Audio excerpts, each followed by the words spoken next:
welcome to the September 11th, 2023 Eugene City Council meeting. And we're back, and it's good to see a room full of people. So I imagine we're going to hear a lot of testimony tonight. Thank you for joining us in this hybrid meeting format. Anyone wishing to access the meeting can do so by watching the live stream available on our website, the broadcast on Comcast Channel 21, or by following the access instructions listed for this meeting on the city's public webcast and meeting materials webpage. Tonight's meeting will include a public forum. If you wish to speak during the public forum and have not already done so, please fill out a request to speak form available on our public webcast and meeting materials webpage. And for those of you who are here in person, printed forms are available at the entrance to the room. We'll accept request to speak forms until 7:35. These request to speak forms will be used to generate the random order of speakers and correctly enter speakers' names into the public record. For those of you who are joining the meeting by phone and wish to provide testimony but are unable to complete the request to speak form online, press *9 when the forum is announced, and the last 3 digits of your phone number will be added to the speaker's queue. And as a reminder, we aim to keep a safe and respectful place, so we ask you to not hold signs or flags, to use any loud or disruptive language or noise, anything that would disrupt our capacity to do business. And we also want everyone to feel safe and respected as they step up to the podium or come to their own mics online to speak. And we want to be able to hear everybody and for them to feel safe. So you're always welcome to wave your fingers in silent support. And then, of course, we're a full room and COVID is still with us. So I believe we still have masks available in the back if people need them, and ask you just to also sort of be respectful around that personal space because it is still with us and contagious. And with that, I will begin this meeting with a formal land acknowledgement. Since time immemorial, the Kalapuya people have been the indigenous stewards to our region, building dynamic communities, maintaining balance with wildlife, and enacting sustainable land practices. Today's land acknowledgement is a way of resisting the erasure of indigenous histories and of honoring Native communities by inviting truth and reconciliation. Following treaties between 1851 and 1855, Kalapuya people were dispossessed of their indigenous homeland by the United States government and forcibly removed to the Coast Reservation in Western Oregon. As we consider the impacts of colonization, we also acknowledge the strength and resiliency of displaced indigenous people. The city of Eugene is built within the traditional homelands known as the Kalapuya Ilahi. Kalapuya descendants are citizens of the Confederated Tribes of Grand Ronde Community of Oregon and the Confederated Tribes of Siletz Indians of Oregon. They continue to make contributions in our communities here and across the lands. We express our respect for the inherent political sovereignty of all federally recognized tribal nations and indigenous people who live in the state of Oregon and across the nation.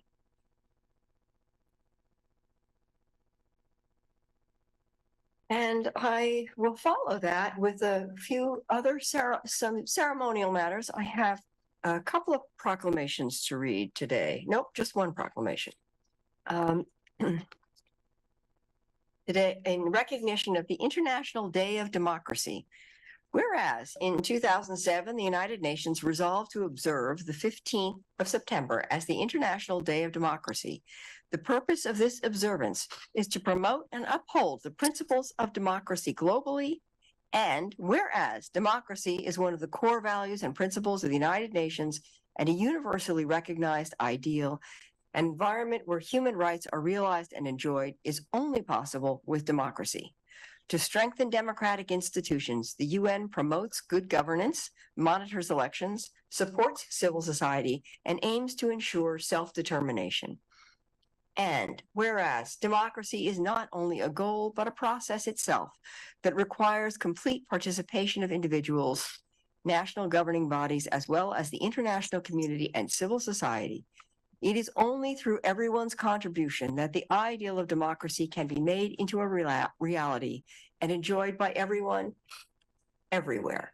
And whereas a thriving democracy depends on open and vibrant civic space in which all people can advocate for their rights and hold the government to account with equal rights and without discrimination. The rule of law, free and fair elections, freedom of expression, and freedom of press are cornerstones of a healthy democracy and the right of all. Now, therefore, I, Lucy Vinnis, Mayor of the City of Eugene, Oregon, do hereby proclaim September 15, 2023, to be International Day of Democracy in Eugene and encourage all community members to show their support for democracy as we strive toward a more equitable, inclusive, and sustainable world. And I just want to acknowledge that I have made that proclamation on this 22nd anniversary of 9/11, and that I know our fire department and our police department honored the day by running 110 flights of stairs on Autzen Stadium, and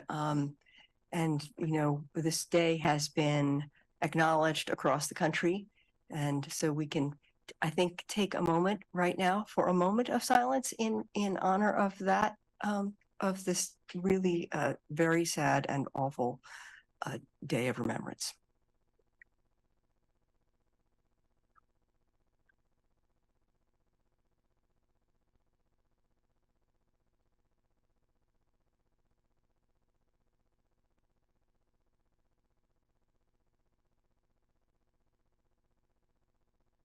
Thank you. And with that, we are ready for our first order of business, which is committee reports and items of interest. Do I have counselors with something to report? Councilor Evans. Yes, Mayor. I'm going to be reporting on behalf of the Intergovernmental Relations Committee. The IGR met on September 5th and will meet the first Wednesday of every month into 2024.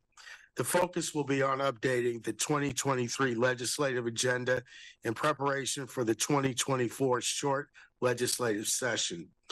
The committee plans to send an approved and recommended agenda to the full council in late October. If you have any input on this effort, please reach out to one of the IGR committee members, Manager Maderi, or the IGR manager, Ethan Nelson. We discussed keeping the same funding priorities as in 2023, which include funding for unhoused response, housing infrastructure, and economic development infrastructure. We also discussed potential focus items for the legislature and cities, including recommendations from the Governor's Housing Production Advisory Council, statewide rental application items, and public consumption statute change. The IGR committee adopted staff's recommended revisions to the IGR committee operating agreements that will be incorporated into the updated council operating agreements that is scheduled for a council work session later this month. Only existing council direction and previously approved actions were incorporated into the revisions, and no new actions were added. The committee also voted to appoint Mayor Vinnis as the voting delegate to the League of Oregon Cities Conference for voting on who will be the next LOC board. The LOC conference is October 12th through the 14th and will be held here in Eugene.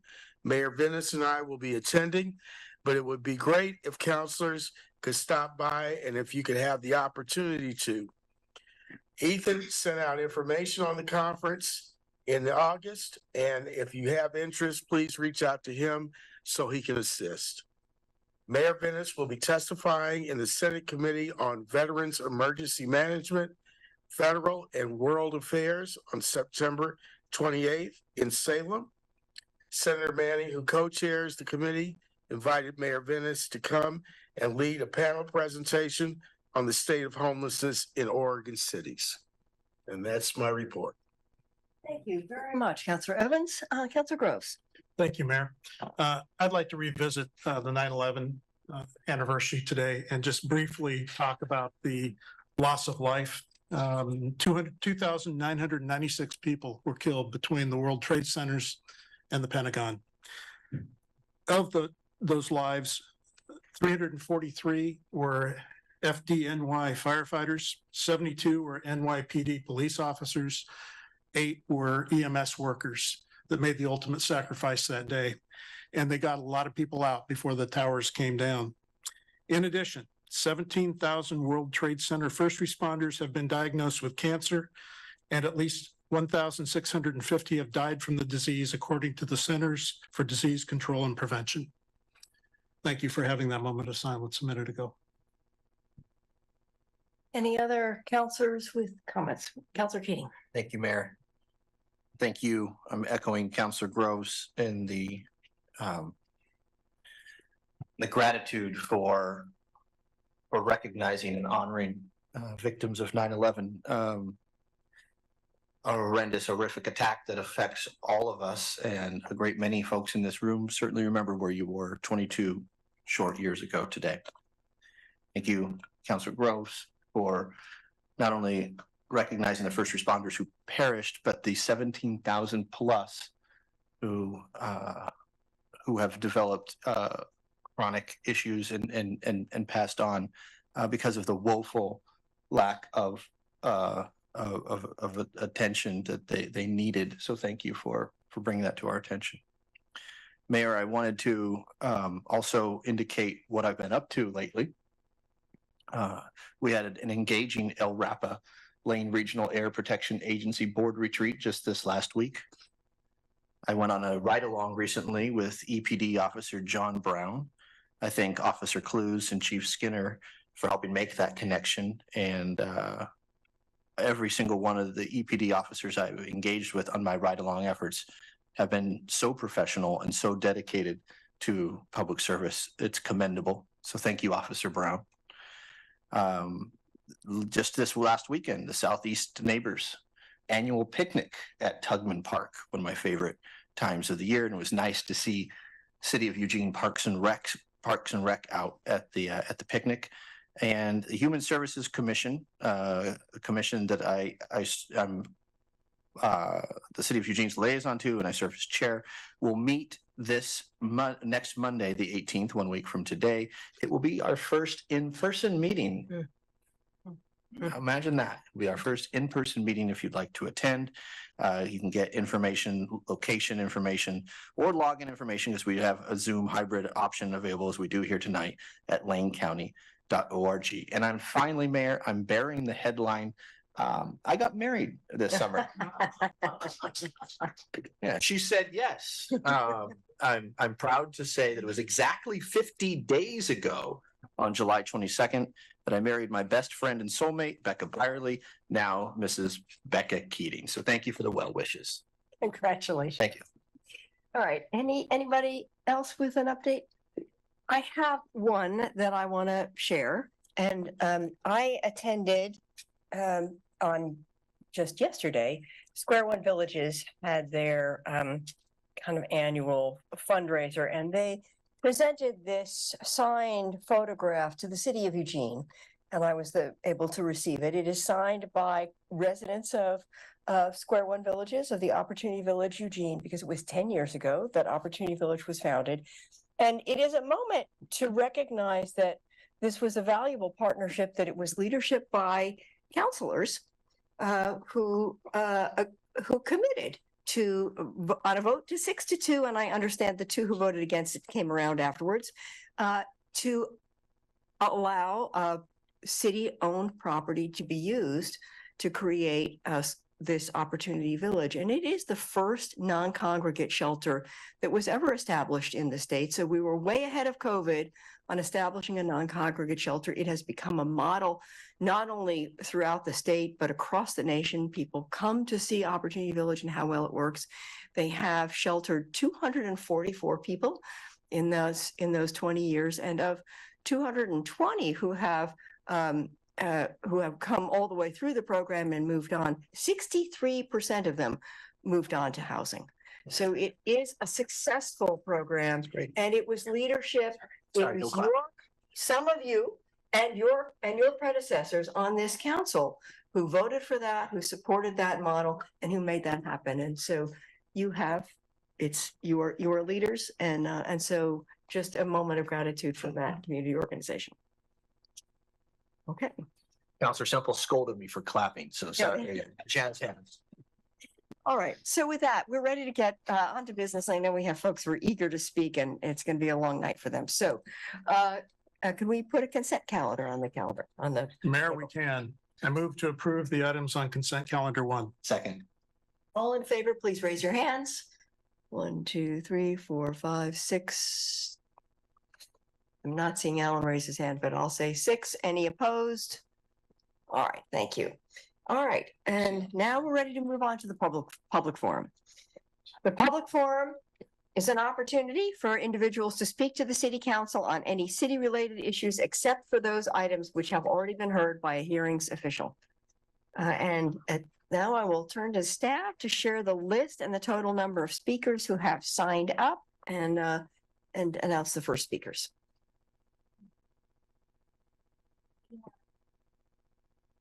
Speakers this evening, 34 speakers.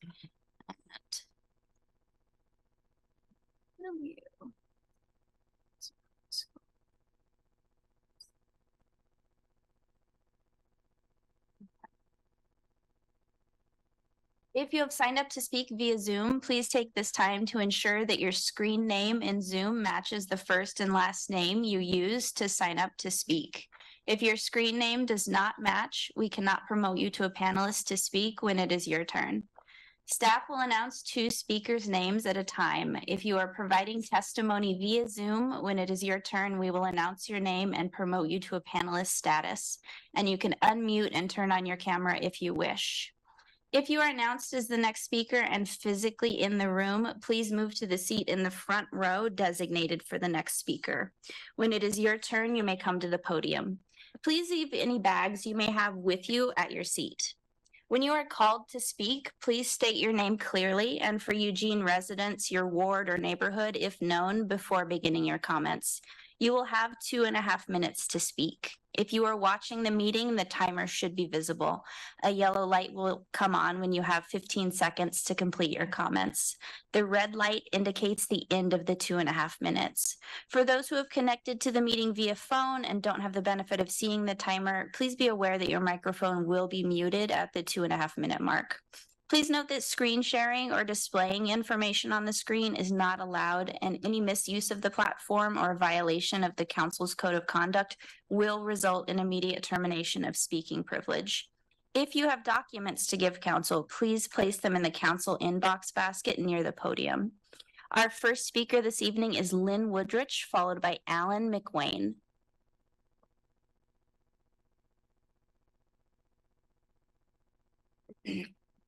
Lynn, go ahead when you're ready. My name is Lynn Woodrich. I'm the Active Bethel Community Co-Chair. I've lived in the Bethel area over 25 years.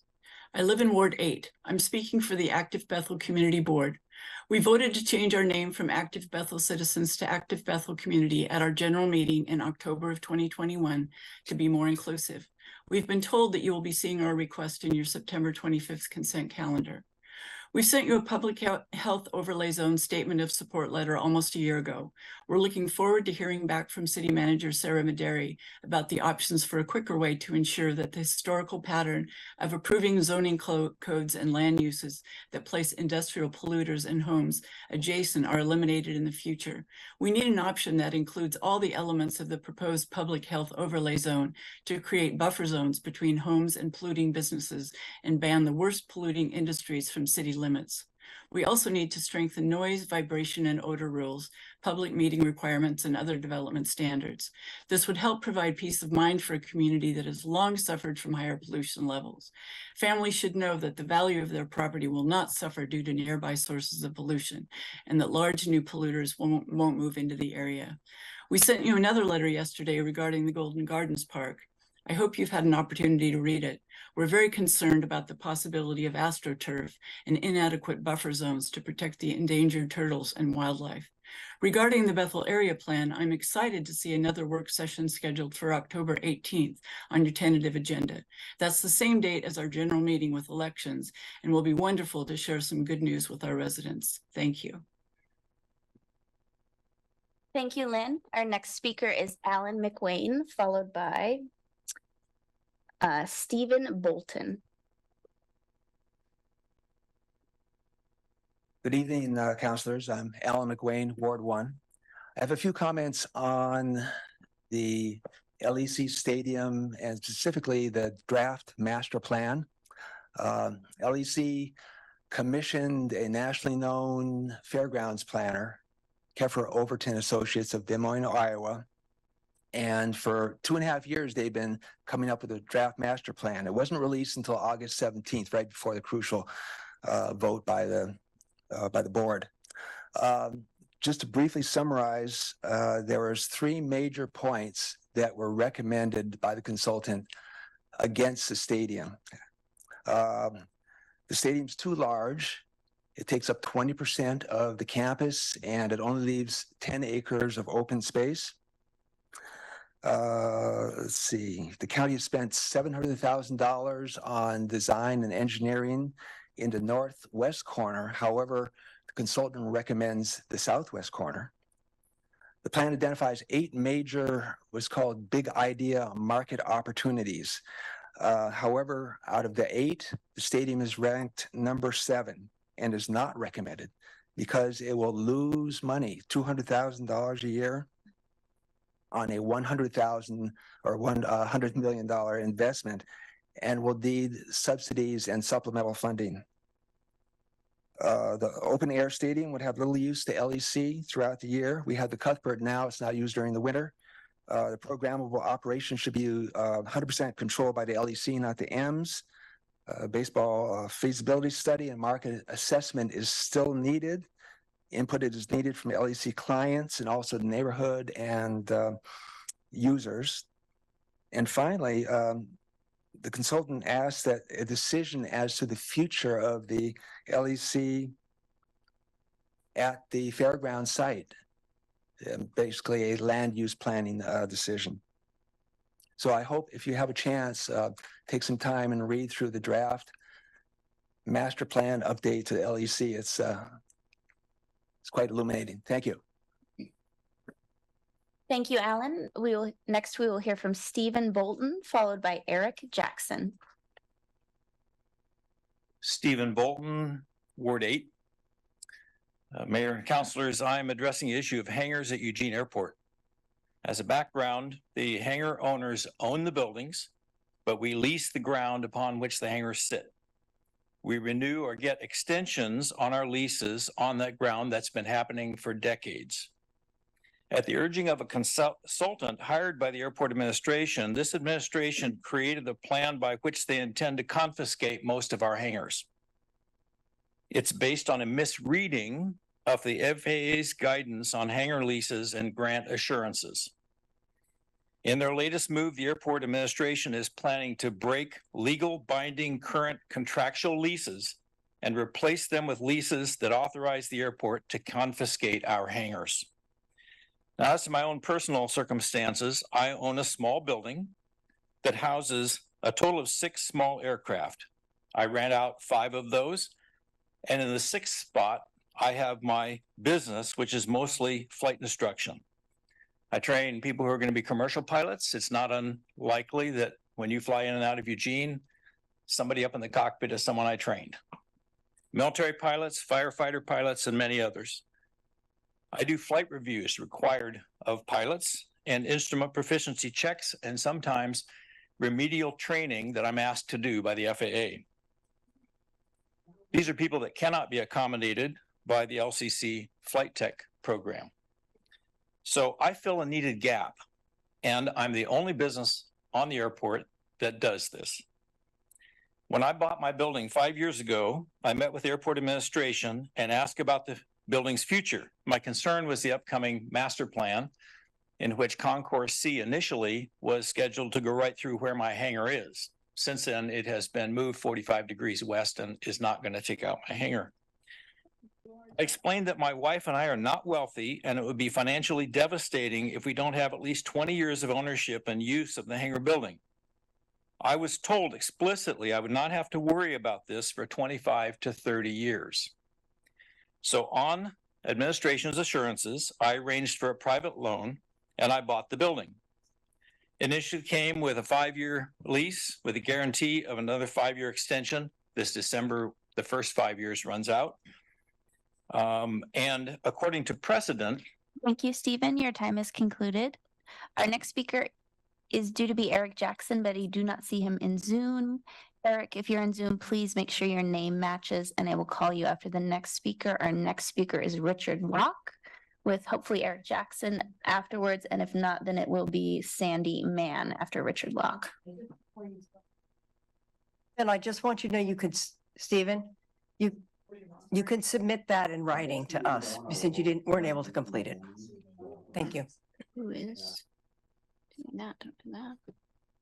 Hi, I'm Rich Locke. I'm the founder and president of the Eugene Business Alliance and a Ward 8 business owner. I've come tonight because I'm troubled about a couple of things. I see all of the immigrants getting bused to New York City, Washington, D.C., all along the East Coast, Chicago. And I do recognize that Springfield and Eugene are sanctuary cities. Is the city prepared to take on thousands of migrants? That's my question. So you guys, and there's many, all the counties I think in Oregon are have some type of a sanctuary. I just think that would we should look at that and back up on a decision if it's possible. I certainly don't. We have a hard enough time dealing with our homeless that we have now on the street. How are we going to do it if we get thousands? 10,000. New York City's receiving 10,000 a week. Also, yeah, that was a resolution 5153. It was 2016 when the city council voted in the decision to follow Housing First. You go to the Eugene City website and there's nothing in there about Housing First. But in 2016, Resolution 5153, the Eugene City Council unanimously voted for following the Housing First initiative to the letter. So with the new ordinances that were passed here recently about on-site camping and so on, I would like to say that we need to enable our police force to get away from what I read as a no observation accounting of our crime in Eugene. Get back to it, and whatever you do, be fair with the M's. Thank you, Richard. Our next speaker is Sandy Mann, as Eric Jackson did not appear in Zoom. Sandy Mann will be followed by Billy Harper.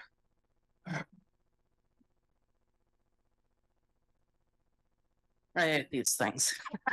Can you hear me? Can you hear me? Okay, thank you. Yes, my name is Sandy Mann. I live in West Eugene. I'm originally from Madison. 2.5 minutes. This is going to be a challenge.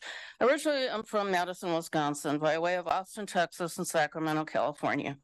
Eugene is my home now, and I don't want to move. I'm going away for a month this winter, though, because of my asthma. It's been horrible. The fires, living in the valley. I'm very concerned about some issues, state of the city. Number one, homelessness. I met with Jacob Fox last week, Homes for Good, 4,000 homeless. Saturday, I talked to Amanda Dillinger, Corwin Villages. She estimates 5,000. Winter is coming. I hear it's supposed to be a cold and wet winter. Do I have to paint the picture for you, or can you do it for yourselves? I think you can. The police, Country Club Road. The police station closes at 6 o'clock now. Did you know that? Interesting. You're supposed to file online. Huh. It's supposed to be easier. They don't come anyway. Even in emergency, I've called them 5 times since July. They don't come at all. I don't even call anymore. Maybe you all should investigate them. Call the police. I called Police Chief Skinner as I'm running for office next year. 2 months ago, left him a message. Have I heard? No. Number 3, you all know the hospital's closing downtown. People are going to die probably on the way from South Eugene. I wouldn't doubt it. People say that too. Unfortunately, I hope I'm wrong. What are you going to do? Number 4, Monroe Park. I heard the City Cultural Commission yesterday has abandoned the park to druggies and crime. I'm like, what? People are afraid to walk in Monroe Park. I'm afraid to walk downtown. I'm afraid to go in the downtown library now. City officials, sorry. I called the city manager's office 2 months ago. I was informed that she's no longer taking phone calls. That's what the woman told me. Interesting. I was told I had to talk to an assistant city manager, but no one was available, so I had to leave a message. I never heard back. First things first, I'm not opposed to the Emeralds. I'm opposed to where it wants to be located. I live there. Parking, traffic, sewage, electricity. Somewhere else, please. Thank you. Thank you, Sandy. Our next speaker is Billy Harper, followed by Rachel Beitkoff. Mayor, Council, I'm here for the behalf of the Emeralds. In Kenya, we don't have baseball, cricket, and it's up. I remember when my son loved going to Emerald Park or PJ Park, walking up and down, enjoying the game and everything, And I agree moving it to the fairground. It's empty lot, and except during summertime. So it's going to be busy when you have games going on. They have their own location, you know. If you think about moving them out of town, hey, it's like the book called "Who Moved My Cheese?" You know, you move. Wait a minute, I thought here. So I say, put the cheese at fairground. That's the best thing I can say about the Emeralds, because it's just a place where everybody here in Lane County, from all around, you know, in the county, it's just the best thing you can ever think about. Is they enjoy it. So I'm agreeing about the fairground. They still have room. They can even play. Everybody can fix things, you know. Then I'm about the homeless, because I went from the street to my own housing, support the people that work with it. You guys helped out the people that fed me when I was on the street, waking up for my fresh coffee, you know, and they're still doing their best. I keep putting the support every time I see things about people. And that's what it's like, it takes a village to raise anybody, no matter what they're doing, their drugs or everything. So but get them out of that system. And for me, being in the street, coming out of incarceration to where I'm at, yeah, but that, and then the gay community, give them a chance to everything, you know? Everybody, we all love each other, no matter what we are, you know, that's the heart. And that's what I bring here, is just my heart. I support my community. Even though I'm from a third country, I've been here for a while. I respect everybody. But AMS, just my. Thank you, Billy. Your time is concluded. And next we will hear from our next speaker, Rachel Beitkoff, followed by Jarl Berg. Man, I get to follow that, huh?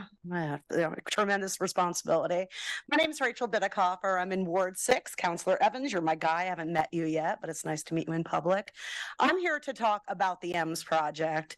And I want to talk about something that is getting kind of, I think, brushed aside in this. It seems like a burden. It's hit the city at a time where there's budget crises and we're making decisions to cut significant services.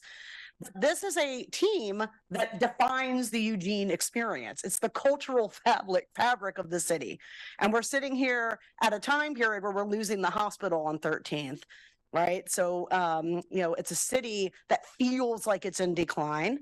I think that a lot of people in the audience, in the council meetings that I've been to, and this one as well, are frustrated. They don't see the city moving forward into the future. What they do is they see the city doing austerity, basically, moving back, pulling back. Okay, we've got to spend money on homelessness and crime, and yet the return on investment for that is more homelessness and crime, right? How do you solve it?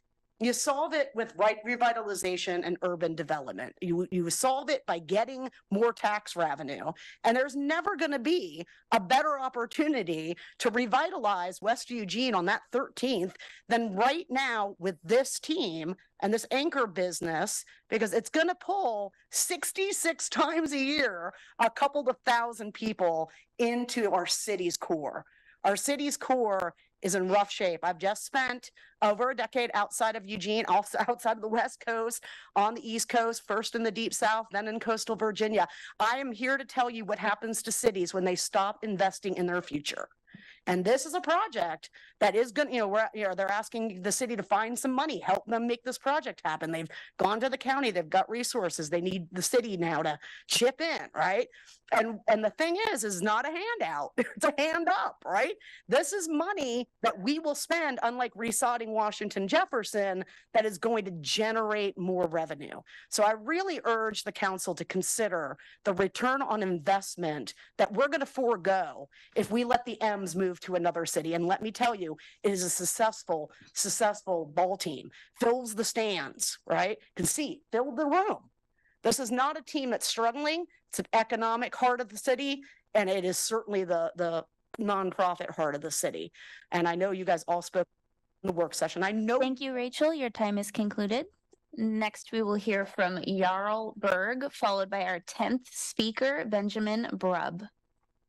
Good evening, counselors and city staff. Good to see you all again. It's been a couple of years, so yay. I'm here tonight. Well, first I want to thank you for pointing out 9/11. I was one who was on the Staten Island ferry that morning with my brand new wife, and it was a really life-changing and hard event to be a part of. So as my dad can attest to, because we frantically tried to call him and get hold of him and say, hey, we're alive, because we were running late. We were actually supposed to be at the World Trade Center that morning about an hour earlier, and my wife thankfully was late. So she's still that way. It's awesome. So she saved our lives. So what happened with 9/11 is the country came together, and even the world came together. And this is a moment where we as a community need to come together, not just for the Eugene Emeralds, but for what this fairgrounds could potentially do for our community as a whole. If Lane County and Eugene and Alan and his team can all work together, this could be something that could help our houseless and homeless community. This is something that could be, if the worst case scenario happens in our state, that we have emergency services. We have the smoke and the heat in the summer, and we have pretty bad wet and cold in the winter. How can we help our houseless and homeless communities with this space if it's used correctly? How do we, with the Eugene, challenging Eugene Emeralds to hire 20 or 30% of the lower income staff so they can afford to have housing, they can afford to have lives and see a future in themselves outside of just living on the street. Maybe they can afford to actually rent a place and maybe buy a place at some point. So we need to, I think, get more creative with this space. We have many problems. I mean, you're asking us our tax dollars we spent on baseball is really ultimately what it's coming down to. How can we turn that baseball into an opportunity to help a lot more that's going on in our community? So we need it. And like someone mentioned, and this is a touching point for a lot of people right now. If you're a religious person, there is no such thing as an illegal immigrant. So there are people who need help, and how do we help them? No matter what that is, no matter where they came from and who they are, they need help. So thank you. Have a good evening. Cheers. Good to see you all again. Thank you, Jarl. Next, we will hear from Benjamin Brub, followed by Jill Cole. Hi, City Council and Mayor Venice. My name is Benjamin Grubb. I'm a member of the Experimental Aircraft Association, Chapter 1457 at the Eugene Airport here. And perhaps I'm concerned about the hangar situation as well. And perhaps my appeal is to the city manager, since the manager has the authority to set fees there. A few decades ago, I got my pilot's license. And with my wife and kids and stuff, that kind of went on hold for a few decades. And now again, I'm back able to do that. And so I chose to build an aircraft because it was something I could afford to do. And I chose to use a Volkswagen engine because I could afford to do that. And I'm also a licensed mechanic for my aircraft. So it keeps all my costs very low. And as I was building my airplane, I assumed I would not be able to afford a hangar, just to be too expensive. But I saw Bruce Lamont's ad in Craigslist, and his hangars were within my budget. So here's what the airport, like Steve mentioned, the airport administration is doing. Is they're going to change the square foot calculation in the rents, and we could potentially double or triple my rates there. And they're including the dirt, which is not usable because the dirt has to be clear for the airplane wings to go by. So we can't use the dirt. Last year, the airport administration sent out a fee schedule for comment. The fee schedule just had a price increase, but it did not address the rumor of a recalculation of square footage. So it was a little hard to comment on the price change when they didn't discuss everything that was included in that price change. Also, as a side note, the fee change included a per person decrease for commercial flights at the gate charges. And then the other rumor I heard was that Bruce's hangar is so old that the airport is just gonna repossess it. So it would probably exclude me from being part of that. The airport had the consultants give a presentation, and their findings and regarding the square footage rumors is that the leases are not consistent on the airport. So the consultant said this could be grounds for complaints to the FAA. But the consultant also said if the airport has a plan in place to remedy the situation, then the FAA is satisfied. So my suggestion is rents always go up, but instead of doing it all at once, perhaps there's a way to do a few percent a year until the number reaches the fair and equitable point. So I hope the vision for the city airport still includes general aviation at Eugene Airport. Thank you. Thank you, Benjamin. Next, we will hear from Jill Cole, followed by Rick Satre. Hello, my name is Jill Cole. I live in Ward 4, and I'm here in support of the Emeralds. Sure it shows. The Emeralds have millions of dollars to spend on not just a baseball stadium, but a multi-use facility that our aging fairgrounds is in desperate need of. I've lived here my whole life. This would be amazing. I don't see anyone else with all their ideas of a track or whatever waving their money around, wanting to spend it on anything else. Quite frankly, we don't need any more tracks in our area. What we need is batting cages, because if you have a boy that plays baseball, the closest batting cage is in Salem, unless you know a coach that can get you in. It's not necessarily all about losing a possible shiny new building, but the M's are 3/4 of the way there financially to build this. There has got to be a way to make this work. We might be losing a beloved baseball team. We might be losing the millions of dollars that this team has to offer. And if this doesn't move forward, they're going to take the money with them. It's going to be a heartache. This is about a business that loves our community and is rooted in giving back. The M's host Relay for Life. They work year-round with Children's Miracle Network. The Emeralds lift up and shine a light on all of our local 501c3s at each and every one of our 66 home games. Thousands of fans come to a baseball game, and then they get to see and hear from different volunteer organizations, all local, about what they're doing in our area to spread hope and joy and support. They get to set up on the main concourse. They get volunteers. They even get to have a raffle and raise money for their cause. Where else would they have an opportunity to do this and bring in that diverse of a group? The M's mascot visits 60 schools annually, encouraging kids to read, giving away tickets. Oh, and by the way, if you want the duck to come to your school, it's $250. But Sluggo is always free. If you're opposed to this stadium and this facility, no, you're also opposing a group that provides incredible investment to our community. Please stop dragging your feet, City Council. Please push forward, make this a priority. Let's see something here in Eugene that lasts. And in your 4 years of office, we'll have this built in 2 years. Y'all are going to get to see it and be a part of it. I appreciate your time, and go Emeralds. Thank you, Jill.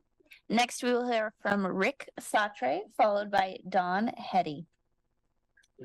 Good evening, Mayor and Councilors. Rick Satry. My residence address is 1326 Wimbledon Place in Springfield. My office is 375 West 4th Avenue in the Whitaker neighborhood.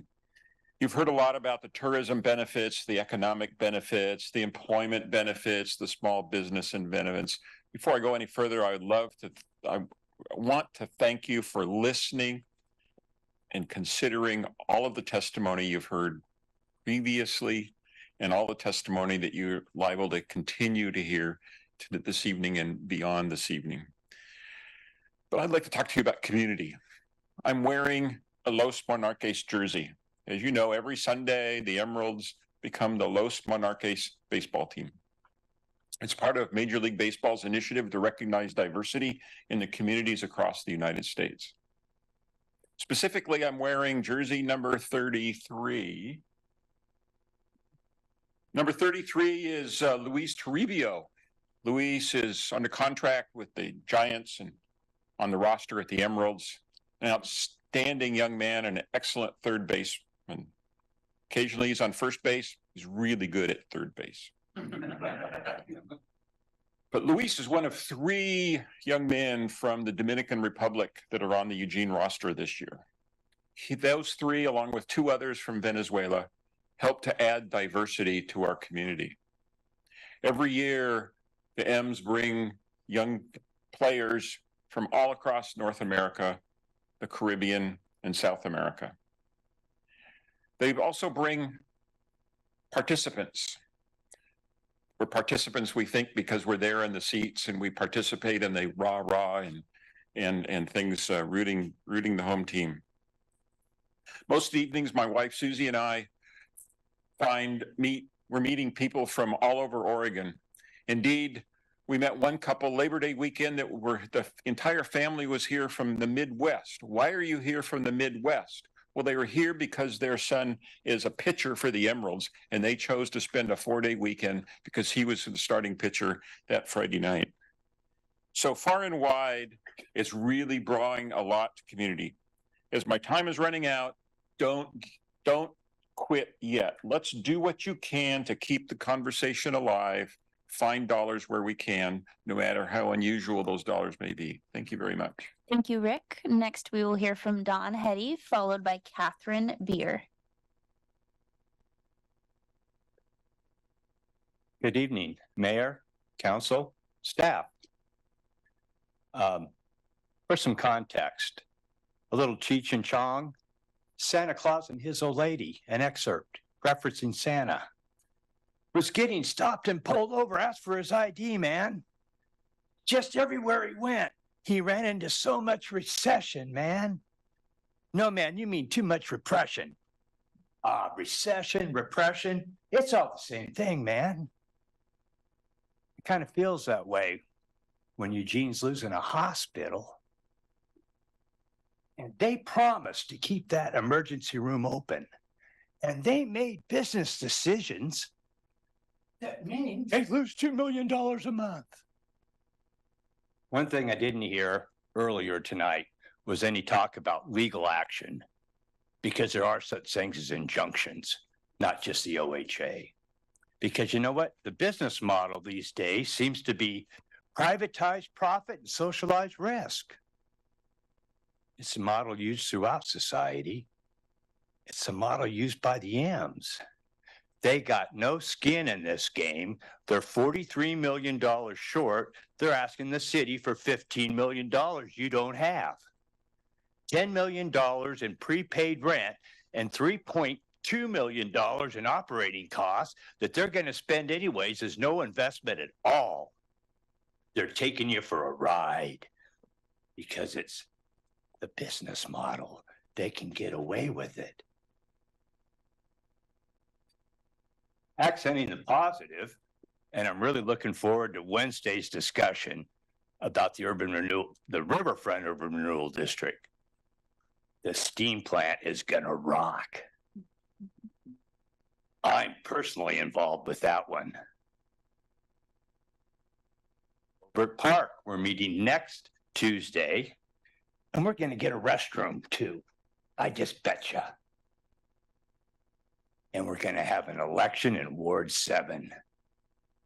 Thank you for your representation, Counselor Leach. Let's blow them out of the water. Thank you. Thank you, Don. And next we will hear from Catherine Beer, followed by Kimber Myers. Thank you very much for the mention of 9/11. I'm a recently retired flight attendant, and it means a lot being also living in New York at the time. But I'm here to support the M's. As a retired flight attendant, I still needed to walk down an aisle and collect trash. So I work at the M's, but I see the sense of community it brings to everyone. I see a 5-year-old, an 80-year-old, and they can talk. I like that we have that. It brings people together. I like to see the fairgrounds being revitalized, just like Rachel said and Jill said. This city is a jewel. I've only been here 3 years, but I volunteered with Whitebird. I volunteer at the airport. I work at the American Legion helping and a retirement home and the Emeralds because I want to be a part of this community and I want to be proud of it. I want to see people walking places, seeing things and tax dollars making money off of concerts. When the M's aren't playing a week off, we could have concerts. We could have just things for our community. And thank you again for your service. Thank you, Catherine. Next, we will hear from Kimber Myers, followed by David Yeakel. Good evening, Mayor Venice and council people and staff. I've lived in Eugene Springfield area since 1980. I've been attending Eugene Emeralds games since I moved to the community, and I have season tickets with 8 of my close friends. However, having a new home for the Emeralds is not about my selfish interests. This is about how important it is to have a venue where the families of this community to go and be a part of something that offers a wholesome, inexpensive, safe family fun. And remember that the Emeralds have been a part of this community for over 68 years. We all love Civic, but unfortunately it became unsafe and the Emeralds had to find a new home. And thankfully, the University of Oregon allowed the M's to play at Peak Bay Park. The Civic site, I've rewritten this several times, sorry. Anyway, a group of passionate citizens and business owners had a broader vision for the site at Civic, and they worked hard to raise the funds needed to buy the property and build a new home for the kids' sports. And one of those who worked hardest and most passionately toward that end was Alan Benavides. The Eugene Emeralds are regular contributors to this community throughout the year. They help numerous not-for-profit organizations fundraise and give them space to share their organization's message. Alan is very generous with issuing free and discounted tickets. Numerous young people from underprivileged groups get the opportunity to watch games, have a hot dog, and experience a summer evening of fun and excitement, possibly for the first time. I attended a game with a group of homeless youth ages 18 to 24, and most had never even been to a ball game. Another point to keep in mind is that Eugene Emeralds provides a great deal of seasonal employment opportunities for which many community members rely. They are teenagers working at the first job as parking attendants and concession sales, teachers on summer hiatus, retirees work there, and there are people who spend their evenings working to have a second job for extra income. Now, Alan and the Emeralds are asking the community to go to bat for them. When the last time the city of Eugene built something for the people of this community besides a parking lot, and in 1982, the people voted to build the Holt Center. It cost $28.5 million. In today's dollars, it would have been $90.3 million, far less than what the Emeralds are asking now. And we can all agree that the Holt Center had exceptional sound investment. I will send this in so you can have the rest, but I'm asking you to go to bat for the M's because I believe they need to be still part of this community. Thank you. Thank you, Kimber. Next, we will hear from David Yeakel, followed by Joshua Rodriguez. Thank you, Mayor, councilors, staff. I feel out of place here because I'm not going to be talking about the M's. I'm going to be talking about general aviation at the Eugene Airport. And general aviation is a big thing. It's a big elephant. I'm going to touch on one small part of that. I was born in Fairbanks, Alaska in 1953. I'm still working. My father was a mechanic there. My mother was a stewardess there. And I got into jumping out airplanes, flying airplanes, and working on airplanes. All my life, my wife and I have sacrificed and worked hard to make a dream come true, which is to own our own maintenance facility here at the Eugene Airport. Thinking that we would have some retirement in selling the business and or hangar. Like you may or may not have heard, the airport administration has, for us personally, broken in the middle of a 10-year lease and have been kind of unscrupulous in their dealings with us. Not only that, they've tried to get us to sign a new land lease contract, which we already have a land lease contract. And there's a lot of stuff that they're doing that you'd see on TV as criminal. And I could go into detail with that at some other time, but I just want you to know that there's some stuff going on with general aviation at the Eugene Airport that needs to really be looked into. I've had to hire an attorney as well as others, and my attorney has made it clear to the city attorney, which the city attorney he has dealt with has, yes, you are correct in that.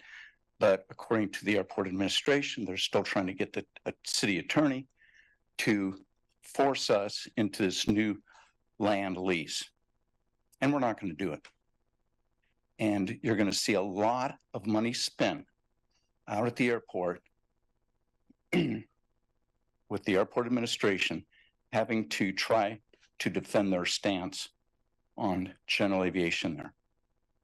And as you can see, I'm not a public speaker and I'm a little nervous, but my wife and I.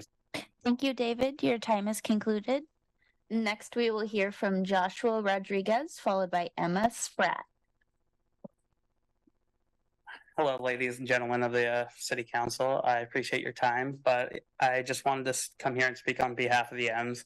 I've attended more games than I can count. I have more tickets here and ticket stubs than I've care to count. And I've also brought along a baseball that I got a little over 16 years ago at one of my first M's games that I've ever gone to. I've been a transplant here. I only moved here about 3 years ago for school, but I've had family here for over 20 years. And I can remember every single time coming to visit them, going to an M's game. And ever since I moved here, obviously, like going to an M's games is my favorite thing to do. Whenever my friends come into town, they don't ask me to go to bars. They don't ask me to go drinking or partying or whatever. They ask me to go to M's games. It's a nice, safe, fun environment where you can go and attend and not just worry about what's happening downtown or anything else, as well as you can go there and see multi-generations of fans. You can see 4-year-olds talking to 80-year-olds. You can see family members of multiple generations all talking about baseball and sharing a passion for something that they love. And it's unfortunate that they have to move from PK Park, but the fairgrounds is a great place for them. And as a resident of the 13th Avenue district, not sure what district number that is, I think that's a great position for them and a great area that is not being used. There's nothing really there. I drive down 13th Avenue almost every single day, and there's really just nothing there other than housing and empty fairgrounds. And I do see some things at the fairgrounds that do happen. I'm very involved with the community. I volunteer at Food for Lane County, Relief Nursery, and other nonprofits in the area. And they use that area, but they use the fairgrounds, but not in any capacity that would be interrupted by an M stadium. I feel like the M's would only help revitalizing that area and bring more people to it. And if other nonprofits such as Relief Nursery and Food for Lane County and whatnot use that area as well, that I think that would only benefit them to have the stadium there where they might be able to expand on some of their events there. And also the Emeralds do provide multiple fundraising opportunities for multiple different nonprofits in the area, and they do so even with and they continue to do so even though that they need to fundraise and get money themselves. And yeah, I'm out of time now, so I'll get out of the way, but don't give up on the M's. Thank you, Joshua. Next, we will hear from Emma Spratt, followed by Niles Hansen. Good evening, City Council, Mayor Venice. My name is Emma Spratt. I live in Ward 2. I'm a Eugenian, born and raised. I'm also a small business owner in Ward 8. My family on my dad's side is from the Bay Area. I don't know if you guys know anything about professional sports, but the city of Oakland used to have a professional football and baseball team. The Oakland Raiders and the Athletics, both teams are now in Vegas. That's because the city of Oakland wasn't able to get their stuff together on a replacement stadium for the almost 70-year-old Coliseum that both teams were playing in. Major League Baseball doesn't play chicken, and time is really, really running out. I'm here to voice my enthusiastic support for the private-public partnership between Lane County and the Eugene Emeralds. With the M's at the helm, I'm positive that the proposed multi-use stadium will not only ensure Eugene's retention of the legacy that is M's baseball, but will spark locally focused economic development. The Eugene Emeralds' many existing community programs are proof of their commitment to the city of Eugene and its citizens. The stadium would be the largest outdoor publicly accessible entertainment venue on the I-5 corridor between Portland and Sacramento. Economic benefits aside, the priorities identified by the Lane County Emergency Management go into part of the design. This is going to be a massive asset for local emergency response and recovery moving forward. When we say multi-use, we mean that this stadium will provide a major asset to our city, our county, our community for decades to come. I don't know the exact nitty-gritty of what needs to be done moving forward, but I'm pretty sure you can ask Alan. I do know that our community can't afford to lose this team and that we really need your help. Thank you, Emma. Next, we will hear from Niles Hansen, followed by our 20th speaker, Leslie Robinette. Yeah, name is Niles Hansen, Ward 4, Mayor, Councilman. Eugene is a general aviation airport. The aviation traffic in Eugene is primarily general aviation. Only 34% can be attributed to commercial aviation. This is important because the FAA uses air traffic volume figures to inform themselves on the need for air traffic flow and its safety enhancements and the amount it will make available through grants to facilitate these improvements. An airport cannot significantly increase the level of commercial activity. That's really up to the carriers, and they will only take established routes where they can carry people and hopefully full planes. However, airports can greatly influence the presence of general aviation on their property. Eugene elected to do this many years ago. More than 50 years ago, they started offering ground leases with incentives to get people to base airplanes there and increase the amount of general aviation traffic. Right now, there's about 700,000 feet of hangar space and businesses in Eugene that has all been privately funded on ground leases that were provided by the airport. The incentives that are provided in the leases is that the terms and the footprint of the leases will remain stable. They will be continuously renewed subject to the airport standards, which have to do with appearance and safety. And if the ground is needed for use by the airport will purchase the structure at market value. This set of stipulations created an investment opportunity and an ongoing market for the structures that preserve the investment. The airport benefited greatly from that decision. The level of general aviation traffic created and subsequently enjoys the FAA traffic control and safety enhancements second to none. But now the current airport administration is contriving to act as if it had made the former decision, which is building their own hangars and leasing them out, by confiscating the privately funded structures that facilitate the overwhelming general aviation traffic at the airport. The administration justifies this action by stating that it is being compelled to do so by the FAA. This statement is factually incorrect. They further cite a compulsion best practice in airport management. Best practice is never an absolute, it's always contextual on the environment that is being placed upon. And I submit that the confiscation of private property is not the best practice for the management at the Eugene Airport. This course of action must not be allowed to continue. The presence of business and general aviation will be reduced. There will be no motivation for any future private investment to expand the airport facilities, and the airport will be compromised. Thank you. Thank you, Niles. Next, we will hear from Leslie Robinette, followed by Dale Berg. Hello, I'm Leslie Robinette. My husband and I own a hangar at the airport, real near Niles Hangar. And the first thing I want to say is that everything that Niles said was 100% accurate.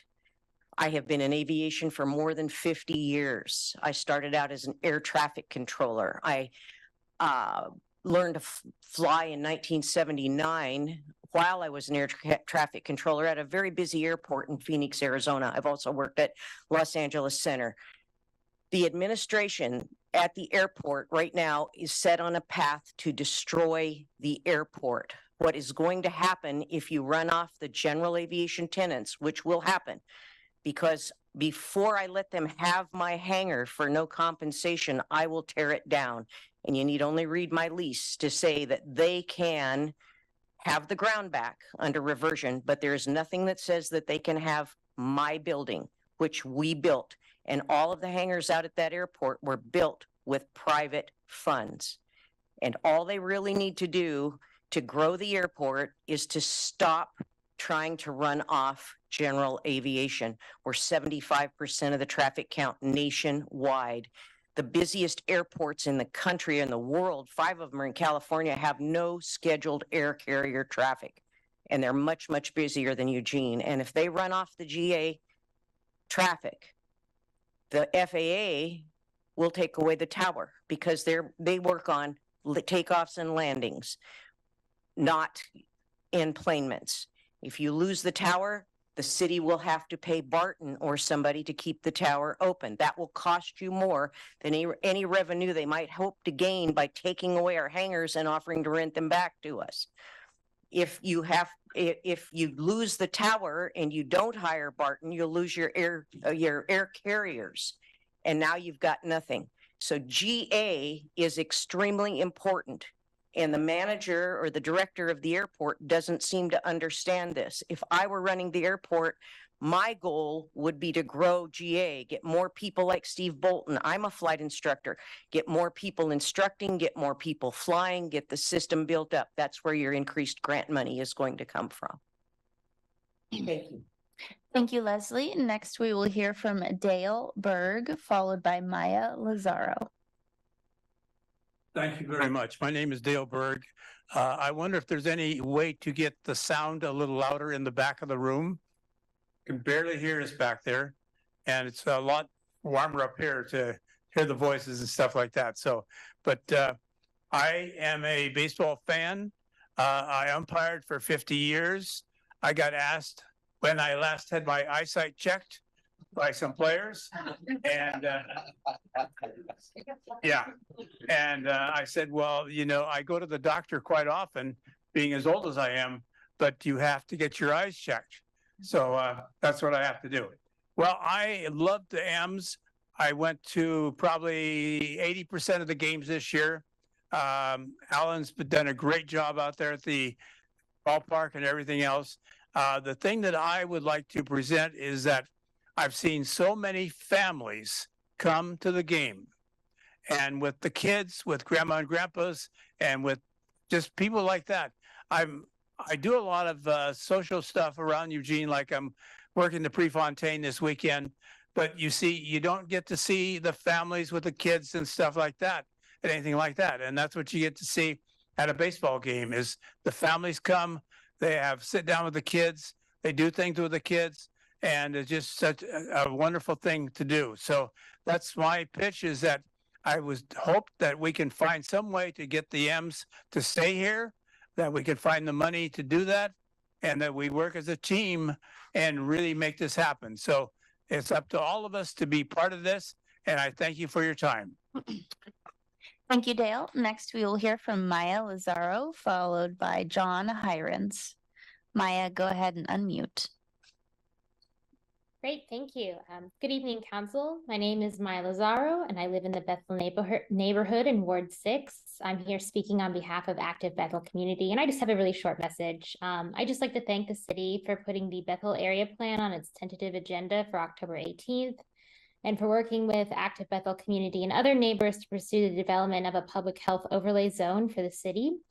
It's assuring to know that the city has listened to our concerns and ideas for improvement, and that it values the health, well-being, and economic future of our neighborhood. So that's it. Thank you. And thank you for your time tonight. Thank you, Maya. Next, we will hear from John Hirons, followed by Steve Kretzinger. Good evening, all. My name is John Hirons, and I would like to confiscate this building. And the reason I say that, that's what the city of Eugene is attempting to do out at the Eugene Airport with all the hangars. But I want to give you a little bit of chronological fill in from the last time we went through this. That was 2001. Bob Noble was your airport administrator, and he tells his Airport Advisory Committee that reversion of hangars is a requirement of the who? Of the FAA. We've proven that not to be true, but on October 17th, 2001, angry tenants meet at the Oregon Aviation Museum. We had a second meeting at the Airport Administration Office, and this was a good share of the stakeholders at the airport, the hangar owners. Then we had a small meeting at the aviation office with Bob Noble there. But I had a speakerphone with an aviation attorney on the phone. Bob Noble said these famous words, "It's the FAA making me confiscate your hangars without any compensation." From the speakerphone, the roof started to shake. The floor started to heave. Came the two famous words from this aviation attorney in legalese. Excuse my French, but bullshit. And within the next 2 years, Bob Noble was no longer there. But I want to continue on. Leslie Robinette, who you've just heard from, talked to Bill Watson from the FAA, and Bill Watson's comment was, strongly says that it is not the FAA's position that the city take possession of the hangars. So then we had a, let's go over here. On October 30th, there was a meeting with Kurt Corey and a group of us. Bob Noble stipulates that it is not the FAA requirement that the city have reversion on the hangars or confiscate the hangar. Thank you, John. Your time is concluded. Next, we will hear from Steve Kretzinger, followed by our 25th speaker, Rena Cowan. Mayor, councilors. I have a 1937 and a 1938 airplane. They've been in my family for over 60 years. They have significant amount of wood in them. So they require to be in a hangar at all times. If they're left out in the weather, especially the northwest weather, they will decay very rapidly.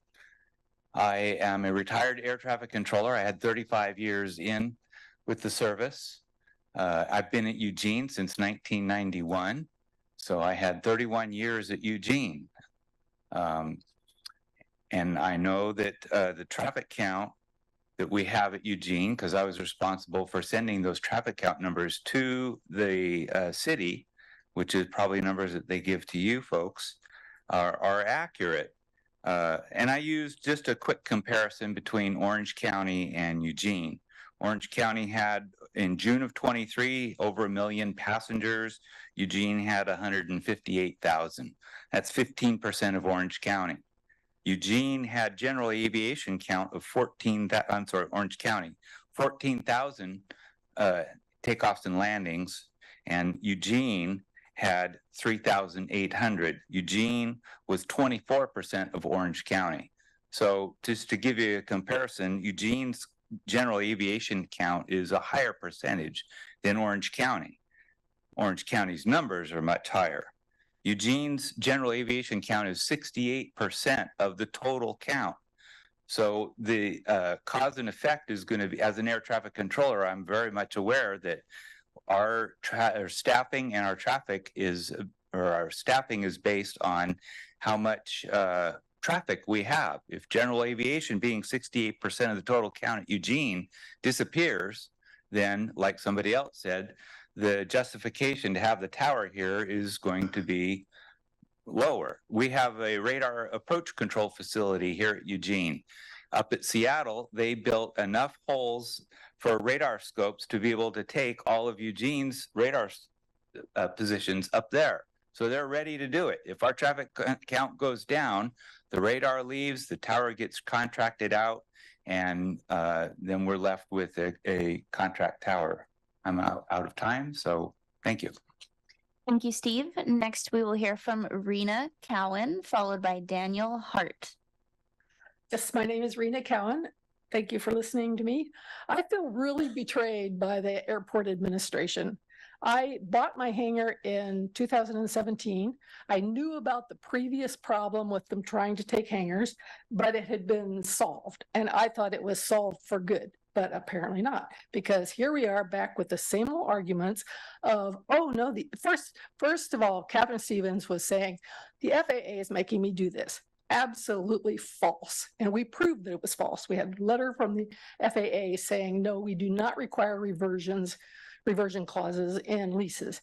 And then it was something even more unbelievable. It was, oh, well, maybe they don't actually say that, but you get this gut feeling back in the background that maybe if we don't have reversion clauses in our leases, then our grant assurances are at risk. This is utterly false. The FAA does not deal with gut feelings. They deal with rules and regulations. They are a very rules and regulations type organization. They don't do gut feelings. And the grant assurances are already in place for the expansion of the terminal. We have nothing to do with that. So it's the idea that we could be somehow interfering. I've heard that there's been this saying that, okay, these hangar owners are in the way of our increasing the size of our terminal. Totally wrong. How do we have anything to do with that? But this is what we're hearing, and this is what we are getting. No transparency from the airport administration. We're going to have a meeting in 2 weeks. But the invitation that we got to go to that says, well, we'll do this to explain to you why we're doing this. Well, that doesn't help if there's no actual conversation. These leases should give everybody what they need, and there's no reason that they can't. There's plenty of money coming in from general aviation from the leases the way they've been handled in the past. There's no need to change this to something completely new or a new format or a different ground lease amount. You know, we expect the leases to go up, and that's all. We just want to continue like we've been doing. We contribute. We want the airport to thrive. There's no reason to change this and make it crazy. Thank you.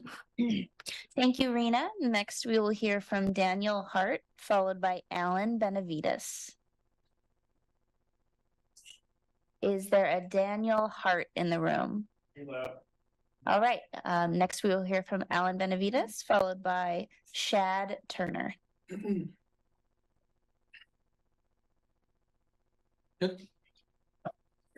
Good evening, Councilor, City Manager, Mayor Venice, and staff. I'm Alan Benavides, and I'm a Ward 8 resident, and I'm here to talk about aviation. I'm joking.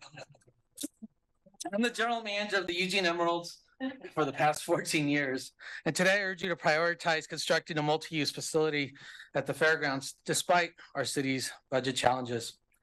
This endeavor may seem unconventional amid economic uncertainty, but it offers a unique opportunity for our city to overcome budget shortfalls and emerge stronger. Major League Baseball's strict facility mandates leaves us very little time. And PK Park, our current home, doesn't meet high A requirements for 66 games. An MLD deadline is approaching quickly. Expanding PK Park to meet MLB's criteria is extremely complex, and we did research that. Moreover, 2/3 of the allocated funds, almost $60 million for the fairgrounds facility, can't be redirected elsewhere, risking the project funding.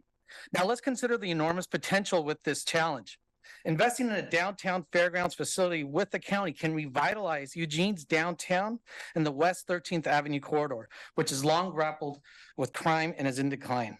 This multi-use venue can attract people year-round, and it'll create over 500 jobs during construction, injecting $28 million in labor income into our community and supporting local businesses and diverse events. We understand the complexity of seeking funding during a budget crisis. However, the true cost of inaction goes beyond finances. It includes job losses, charitable contributions, diverse community programs provided by the Eugene Emeralds, which is a longstanding Eugene tradition for nearly 70 years, founded in 1955. We are proud to offer affordable family entertainment. In conclusion, we urge our officials to support building a downtown multi-use stadium at the fairgrounds. This project is vital to reverse years of decline and rising crime rates in the area. We request the City Council direct staff to collaborate with us in the county to answer your questions that you asked in the work session today. This is an investment in our community's future, and it's not a handout. The return on investment highlighted in the Eco Northwest report, which I will leave, will bring millions in city revenue. Don't let the financial challenge deter us, but let's create a brighter Eugene. And thank you to everybody that's here supporting this. Thank you, guys. Thank you, Alan. Next, we will hear from Shad Turner, followed by Tim Lau. Good evening. My name is Shad Turner. My wife Cheryl and I own and operate Lawrence Air Service at the Eugene Airport, a designated small business that employs 38 people out there. At times, we are the largest employer on the field, and that includes the airlines. We provide services for all of the NCAA sports flights for both the Ducks and the Beavers and anyone who comes to play them. We provide general aviation maintenance and 100% of the emergency aircraft maintenance to all of the airlines. If your plane breaks, it's my employees that come and fix it for you. They get you back in the air. When our hangar lease expires, the airport will either take our hangar, charge us 200% more than our current lease, or make us tear it down. Our hangars provide full-time work for our maintenance employees that service the airlines, which is only part-time work for us. Without our hangar, the airport will not only lose the general aviation maintenance, but the airline maintenance, a crucial component for keeping flights from being delayed and passengers missing their flights. Also, a major safety issue out there. Without our services, the airlines would then have to drive their own mechanics down from Portland, Seattle, and San Francisco. Lawrence Air Service mechanics respond within a half hour of being called and solve 95% of aircraft issues within the first hour of being called. Because we staff 3 well-trained mechanics at all times. In addition, all of the airlines rent space in our hangars for their spare tires, their spare parts, and any equipment they may need to get their airplane back in the air. The airport is proposing to increase my rates by 200%. I cannot and will not pass that along to my customers. They would simply take their business to a new, more business-friendly airport. Synergy Air Service, which builds aircraft out at the Eugene Airport, is already closing its doors, laying off about a dozen mechanics and moving their business to an airport where they are treated fair and equitable. Moving to an airport where they are not being charged for land that they don't get to use. We hangar owners are now being charged for land that we cannot use. How is this fair? How is this equitable? It is an absolute lie that the FAA will stop funding the Eugene Airport if they don't steal our hangars from us. What is the truth and reality is that by shutting down small businesses like ours that provide essential services to the aviation community and to the airlines, the flying public will experience significant flight delays. Thank you, Shad. Your time is concluded. Next, we will hear from Tim Lau, followed by Paul Redhead, our 30th speaker. Generally tell people if they can pronounce my name the first time, I'll give them $1. So you're to be forgiven. My name is Tim Lowy, Mayor and members of the City Council. First, I'd like to echo Councilor Grove and Mayor Venice about 23 years ago on 9/11.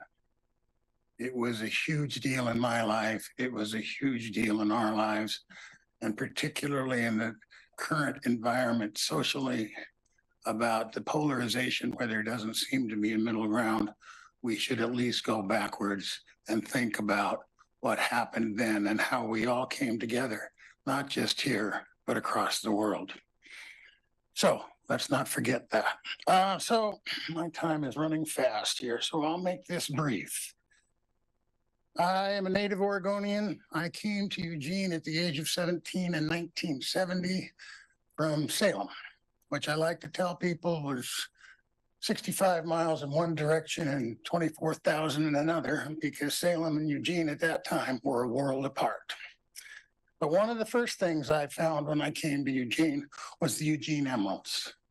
At that time, they were a AAA baseball team with a Hall of Famer on the roster who was only here for a year. And I used to coach baseball, manage it as I call it. And I can tell you that without doubt, the quality of baseball here was a major draw, a major draw. Those stadiums were full and people had been used to a AAA team. There's the potential to get a AAA team here again, but it won't happen if there isn't a park where they can play. I fundamentally support the master plan. When I was on this council, which I was from 1994 to 2000, we got things done. We found a way. We did that by working together. I'm asking you to find a way. It's common practice for this sort of finger pointing to go on between government partners. It's not us, it's them, it's the state, whomever it might be. And the line I'm hearing is they came to us too late. We didn't know about this issue. Well, you did. I'm asking you, Councillor Evans, to put on the IGR economic development related to this park and the intergovernmental relations between. Thank you, Tim. Your time is concluded. Next, we will hear from Paul Redhead, followed by Bruce Lamont. Thank you for the opportunity. I'm here in my capacity as a hangar owner, former member of the Airport Advisory Committee, and a real estate broker with recent real-life experience with what the proposed changes in land lease policies at the Eugene Airport will have on value. In June 2021, buildings 151 and 153, each comprised of 4 T hangars, were listed for sale for $390,000. In late 2022, when the leased area for the land lease was changed from footprint to include landscaping and approach aprons, and the rent rate was increased 10 cents a square foot, the annual lease payment for these buildings went from $4,027 a year to $15,694. That's a 290% increase. This resulted in a reduction of the list price to $225,000, a diminution in value of $165,000. In the spring of 2023, the owners, the Grossbeck family, just wanted out. They authorized me to offer the buildings at a reduced price to a few qualified buyers. A sale was negotiated with Alan Quimby and was in escrow at $150,000. The buyer noted that the land lease expired in 2026, and although historically leases at the Eugene Airport have renewed automatically in 10-year increments, assuming the buildings are in good repair, Mr. Quimby inquired as to what the policy will be in 2026. He was informed that the lease would not be renewed. A reversion clause will result in a loss of the asset without compensation. Naturally, the transaction was terminated. It's noted that in 2016, when the last renewal was granted, the owner spent $70,000 in repairs. Due to the reversion issue, I feel that these hangars are unsaleable. Approximately $400,000 of the owner's net worth has been confiscated without compensation. Please note that these buildings were developed by the owner's father, have served the general aviation community and the Lane County Sheriff's Department very well for 47 years and could very well continue over many, many decades. I'd like to say one thing about the M's. Be sure you're aware that the Field of Dreams recently raised over $200,000 for the Boys and Girls Club. They're a wonderful asset in this community. Thank you. Thank you, Paul. Next, we will hear from Bruce Lamont, followed by Warren Beer. Good evening. My name is Bruce Lamont. And as someone who's been involved with general aviation at the Eugene Airport since the 1970s, both as a pilot and a hangar owner, I've always been proud to be part of that community. My brother and I own 4 T-hangar buildings at the airport. Those buildings can house up to 39 aircraft. After we pay our land lease, insurance, taxes, and building maintenance, we make a little money on the buildings as long as we can keep them full. Last year was the first time they've been full in the past 15 years. That was short-lived and we're now at a 17% vacancy rate. I expect this to get worse as the number of tenants who have been informed that they're aware of what's going on in Eugene, and they're starting to look for hangar space at other airports. The GA community is interpreting the actions of the airport as unfriendly to general aviation, which is too bad because Eugene needs GA. If Eugene has a big dip in GA traffic, Eugene could lose federal funds. Back to the basic costs. The new leases have us paying for over 3 times the amount of ground that we paid for in the past. In the past, the lease covered the footprint of the building. Now the airport is asking us to pay for extra ground around the hangars that we cannot use. That, along with the ground lease rate increase, put us at nearly 4 times what we're currently paying. And as Paul told you, the one hangar that was $4,000 is now over $15,000 a year, and that's unacceptable. Communication with the current administration at the airport is not good, and the feeling of distrust among the GA community is high. They are currently gathering personal information now to find out who's in what hangar and different things, I think, so they can cut us out. Reversion, currently there are no reversion clauses in our existing leases. They basically say as long as the building's in good repair, we will be giving a lease extension. Over the past 3 years, airport administration has been working pretty much in secret to change our leases and take over our privately owned hangars. They tell us that if our buildings are 40 years old, we can have a new lease if we want to pay a large fee on top of the lease payment. And at 50 years, they will not give us a new lease at all. How many of you live in a house that's 50 years old? I mean, you know. The last T hangar building in Eugene was built in 2006. The cost of building versus the amount of rent they bring in and the high cost of land lease, there won't be any new hangars built. Thank you, Bruce. Your time is concluded. Next, we will hear from Warren Beer, followed by Carrie Beverly. Good evening. My name is Warren Beer and I live in District 7. My wife and I have lived in Eugene for 3 years, but Catherine's family has been a part of this community for generations going back to the 1860s. And I must admit, I'm shocked at what I've heard tonight. We're about to lose the control tower for our airport. We've lost a hospital and we're about to lose a professional baseball team. Is this a city in decline? Is this what you, as the city council, want to be remembered for in our collective consciousness? Mayor Venice, earlier you cited the memory of the Kalapaya indigenous community here in Eugene and how important it is to have these memories. Well, what kind of memories have people created in the last generation? Children, grandparents, parents going to see the Eugene Emeralds play baseball. This is a part of our community. Are you willing to let go of this important resource that you've heard all of these people talk about, participating in community activities, contributing to nonprofits, contributing jobs, contributing to the economic development? When you're looking at the loss of all of these important community resources like the control tower for the airport, my God, I can't believe that that's even being discussed here tonight. Please take action. Please be bold. Please want to be remembered for taking bold action to make this community great. It has so much promise. Please think of the future of our children and your grandchildren. And thank you for your service.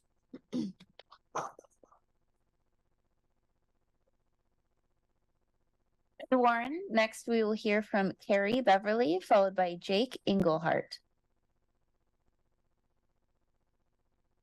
I was hoping that would move because there are so many more people in this room than our officers, and we know that we have elected them because we believe in what they believe our supporters are.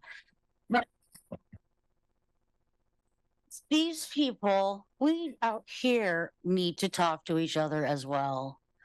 And I think as my topics get a little confused, I just want to make sure that I want to tell you a little bit about me for just like, that minute and a half is that when I graduated my bachelor's degree, I came back down here in 1991. So I've seen a lot of things growing and growing around, and I've been through a lot. There was reasons I bailed out of my home. But, you know, these are the nicest clothes that I have. Okay. I've had something in the back of my truck for 2 years. And I'm currently still blessed with electricity and a shelter to keep the rain off. But I got to tell you, 240 people in 20 years is just, that's crap. Really.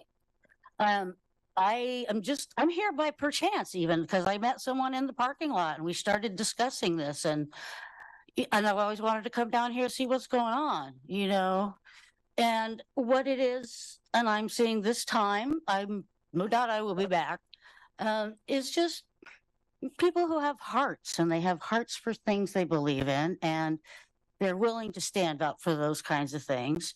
And that is one of the benefits that we do have is that part of coming together and getting real. Just get real, you know. I really am blessed with, I have electricity, but I'm wondering, you know, I am learning a lot, aviation, all kinds of things, because I like to listen to those things and still balance what's going on with that. But I think where I would like to go to and finish off is that I'm in a unique position because of a severe, persistent mental illness, and I am homeless. Thank you, Carrie. Your time is concluded. Our next speaker is Jake Englehart, followed by our final speaker, Eric Jackson. Name's Jake Englehart, here on behalf of the passion of this city. Mayor Venice, you know, you're here for Travel Lane County. We need people to travel here. We had 4 guys that were on the Eugene Emeralds last season that are right now starting for the San Francisco Giants. For our kids to grow up and see guys 1 year and the very next year, see them play in the pros, those are freaking dreams. All right? It is insane that you guys are even considering letting this team leave town. It is bizarre that we have a Little League coach on the panel that is not beating his heart across his chest to the rest of his councilmen and women to let this team go. It is bizarre that you guys are letting this even be in consideration to let it come down to this kind of timeline. It is insane to me that you guys have let it come to this point where you drag me off of Monday Night Football to come down here. And I swear. I mean, Miss Semple, come on. You're not even on the fence. You haven't said a single positive thing about it. What are you doing? Come on, you're a chef. Bring some chefs in. Come on. I mean, we need help with concessions. I swear. I mean, sorry, Alan, but come on. We need your help. We need each and every one of your expertise, your help, your marketing expertise, Mr. Groves. Come on. Bring it in. You remind me of all my uncles back there on the East Coast selling hella real estate and being lawyers. You're one of my uncles. Mr. Keating, you remind me of my cousins. Young, stylish. Bring that, all right? We need all of you guys to bring each one of your personalities to this community as I am to this lame-ass meeting. Forgive my language, but come on. Let's go, Ems. Keep them here, guys. I yield my time. 3 seconds. Thank you, Jake. We welcome our final speaker, Eric Jackson. Apologize for having to speak online, which I couldn't get online and then coming afterwards. First wanted to say, I was going to say things about 9/11, but I'll pass on that because it's been covered. Happy birthday yesterday to Wayne Martin. Pastor Wayne turned 79 yesterday, and he's alive and kicking and still doing well. He's done at least a decade of service in this community. And He deserved a moment. The city's website, aside from the fact that I couldn't get on Zoom and I probably have to uninstall and reinstall, but it was so difficult, and it is every single time I do it, to get to this little tiny word here to get to the sign up.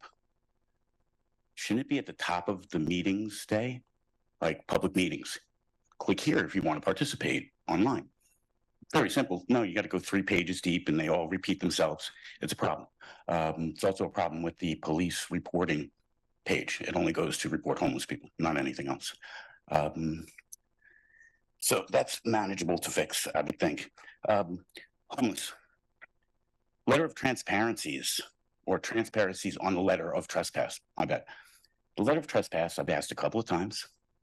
Everything else in the city is available online. I can tell how much each of you owe on your houses, what you paid for your houses, what insurance you cost, what criminal acts you have, don't have in the city, municipal, on their website and the data available, as well as in the state. All of it's available everywhere. But the letter of trespass on file is hidden because it doesn't exist except for the police department to see.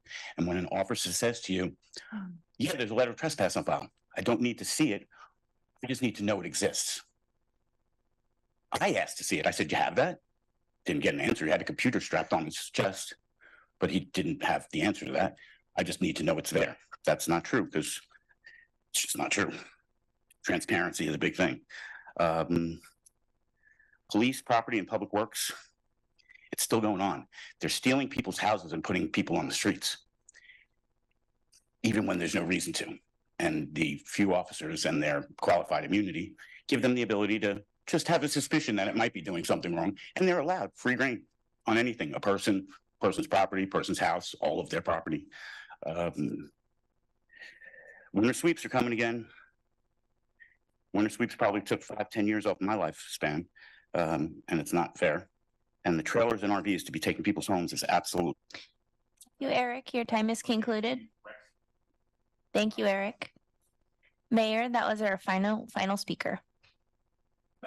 Okay, thank you very much. Cherish, thank you to all of you for taking the time to come down here, for testifying, for actually your good spirits. It was welcome in a long meeting to have people feeling as entertained as you were.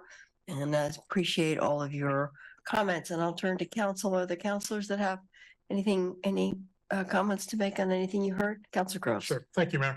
I want to thank everybody for coming tonight. Speaking about the M's first, I certainly feel your passion. I'm a baseball fan myself. I go to M's games all the time. I share season tickets with several friends, and it's been a great joy in my life. And trying to figure out what we can do. I also want to point out, we've been on break, no council meetings since late July. This is our first meeting back. So this was really the first night we actually were able to have some discussion about it. I like the idea of not always getting stuck in austerity and trying to think, what can we do with what we have and come at some of these problems from a possibly new and different direction. That's how you get to the solutions in difficult times. So I look forward to continuing our work on that. I also want to say to the hangar owners, I still need to fully understand what's going on at the airport. I know there's a meeting coming up, and I'm hopeful that it is a two-way exchange, and not just trying to explain where we're going, but really listen to these people that are a part of the airport and are part of flight and maintaining the ATC out there. I am somewhat familiar with FAR Part 139. I'm a former fire chief, and we run the ARF program out there. So we've dealt with the FAA quite a bit over the years. And you're right, they speak in code and what's in the FAR. So I got to believe there's some resolutions in there somewhere. And that's all I have. Thank you very much for your time. Thank you. Councilor Keating and then Councilor Semple. Thanks, Mayor. There is only one Ward 2 resident that spoke up tonight, so I want to thank Emma Spratt, business owner, who provided testimony. Thanks, Emma. Appreciate you. But I was called out. So, Jake, come on. I dig your enthusiasm and I dig your exploding whales gear. Whether I'm at True Value or Safeway or Albertsons or walking up to PK Park, because I got the call from Alan to guest announce a game, I get compliments on the very same hat you're wearing, that 7 3/8 Exploding Whales ball cap. I love this team. My first game in 1992, I correctly guessed the attendance at Civic Stadium and scored at one of those green M's hats that I saw earlier. And I was hooked. There's a picture on our mantle of my wife of 50 days, Becca, and her mom and dad, her son and his girlfriend, of all of us enjoying a day at the ballpark. So as I said earlier in our work session, I fully support getting creative. Councilor Groves couldn't have said it better. I wish I could afford the season tickets with you this year. We've done it in the past. You know, if there's a way, I'm willing. But I want to be clear. Taking dollars out of the general fund cuts vital services that cannot be cut. And so I don't have the answers. I don't pretend to have the answers of how we get creative. But I'm willing to get creative with my colleagues. So it may not be what you want to hear tonight when you're not watching Monday Night Football. Know that I feel the love and energy and enthusiasm. It's reciprocated, and I look forward to find a way. But as I indicated in our work session earlier, let's not become a Spider-Man meme pointing fingers at each other. You send us an email saying, let's get this done. Give us some solutions, please. Give us your ideas, please. So keep up the enthusiastic work and go Whales, go Monarchus, go Emeralds. Thank you. Councilor Semple. Thank you. Wow. Thank you all for coming. We don't get a full room very often anymore. We had the pandemic, but our first meeting back, I wasn't really expecting this. So thank you all for coming and for speaking and for your enthusiasm and your clarity and your good humor. I have learned a lot tonight. I only knew a little bit about the hangers. So that's pretty interesting. I'm looking to learn more because it doesn't sound right. Jake, I'm sorry that you think I have never spoken out in favor of the stadium. I'm very concerned about how to pay for it, but that doesn't mean I don't want it. I believe I have said out loud that I do think it's a good idea. It's close enough to my house that I will hear it. I hear the fairgrounds concerts. I love it if there's something we could think of to do with it in the winter, and I'd really like to find the money to make it happen, really.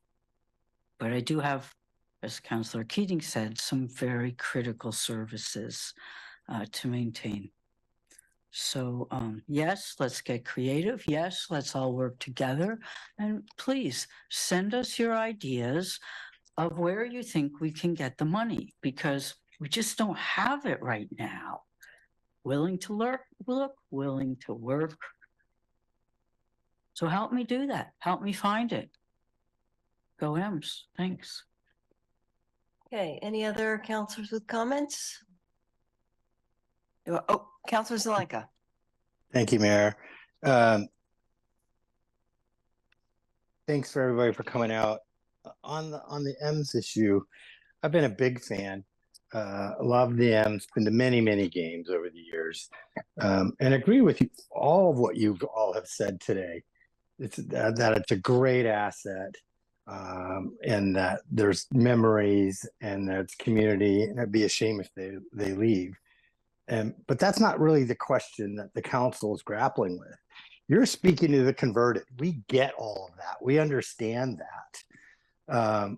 The issue is, where do we get $43 million? Even if the council said yes right now to the 15 million, we still need $30 million, two times as much as that 15 that we would come up with, which I don't know where we'd get it. And we'd still wouldn't get to yes, even if we said it. So it's not as if the council has the final authority or City of Eugene has the final authority, or even if we did say yes, it doesn't make this happen. There's still a big giant gap. $30 million, a lot of money. And so the question that we're grappling with is not the value of the M's and whether or not we keep them or whether or not we love them. Everyone in the council, I think, would agree to everything you said today. The question, as other councils have put forth, is how do we pay for it? We have competing interests in a dire budget system or circumstance, and this is a struggle. So again, please help us with ideas about how to come up with this money, and we'll do it. If it means cutting vital services like police, fire, libraries, and other things, that's going to be a tough pill to swallow for me and almost all the counselors. They've already said that that's not going to happen. So we need some creative ideas. We're willing to look at all this, but we just need to have some help from you guys to figure out where, not tell us again that it's valuable. We all get that. So help us. Thanks. Okay, thank you. Any other counselors with comments? All right, with that, I will again thank you all for your time, for your thoughtful comments, for your good humor, for your just engaging in an important civic conversation, several important civic conversations. And with that, we are adjourned.